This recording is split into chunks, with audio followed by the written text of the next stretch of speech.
આદિવાસી નેતા અને ડેડિયાપાડાના ધારાસભ્ય ચૈતર વસાવા છે તે હવે ધારાસભ્ય તરીકે નહીં ઓળખાય પરંતુ વડોદરાના કેદી તરીકે ઓળખાશે અને તેમનો કેદી નંબર પણ ફાળવી દેવામાં આવ્યો છે અને કયો છે આ નંબર તેની જ વાત કરવી છે। વૈષ્ણવજન તો તેને કહીએ જે પીડ પરાઈ જાનાને રે।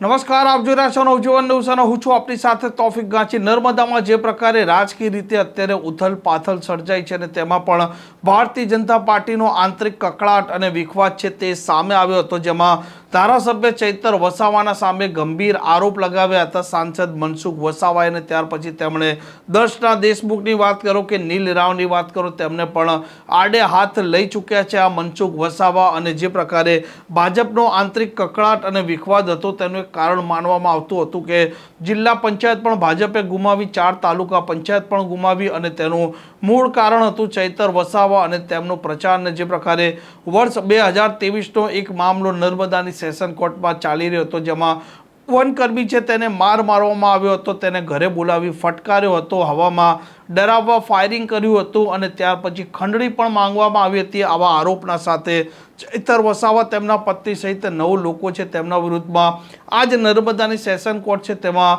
ગુનો દાખલ થયા બાદ કેસ ચાલી રહ્યો હતો અને અંતે નર્મદાની સેશન કોર્ટ સજા ફટકારે છે, જેમાં ચૈતર વસાવા પણ આરોપી છે, તેમના પત્ની પણ આરોપી છે અને હવે ધારાસભ્ય ચૈતર વસાવા છે તે પોતે હવે ધારાસભ્ય તરીકે નહીં પરંતુ કેદી નંબર 90888 તરીકે તે ઓળખાશે। અને જે પ્રકારે આ 9 આરોપીઓને સજા પડી છે તેમના નામની વાત કરીએ તો જીતેન્દ્રભાઈ નાથાલાલ વસાવા, રમેશભાઈ ગિમ્બાભાઈ વસાવા, શકુંતલાબેન જે ચૈતર વસાવા છે તેમના પત્ની છે, સાથે મરિયમબેન, ઝવેરભાઈ ગંભીરભાઈ વસાવા, ચૈતરભાઈ દામજીભાઈ વસાવા જે કેદી નંબર જે આરોપી 5માં હતા, બલિરામભાઈ કાલુસિંહભાઈ વસાવા, રિંકેશભાઈ કુલસિંહભાઈ વસાવા, મોગરાબેન જે રમેશભાઈ ગીબાભાઈ છે તેમના પત્ની છે, શકુંતલાબેન ઉર્ફે શકુંતલાબેન, બલિરામભાઈ કાલુસિંહભાઈ વસાવા, ટોટલ 9 આરોપીઓ છે। આ 9 આરોપીઓ છે તેમને કોર્ટે સજા ફરમાવી છે। 190 પેજ છે તેનો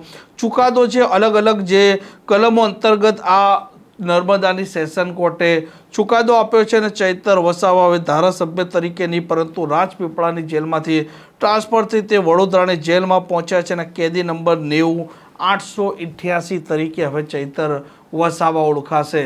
આ પ્રકારના સમાચાર માટે નવજીવન ન્યૂઝ ચેનલ સાથે જોડાયેલા રહો। નમસ્કાર।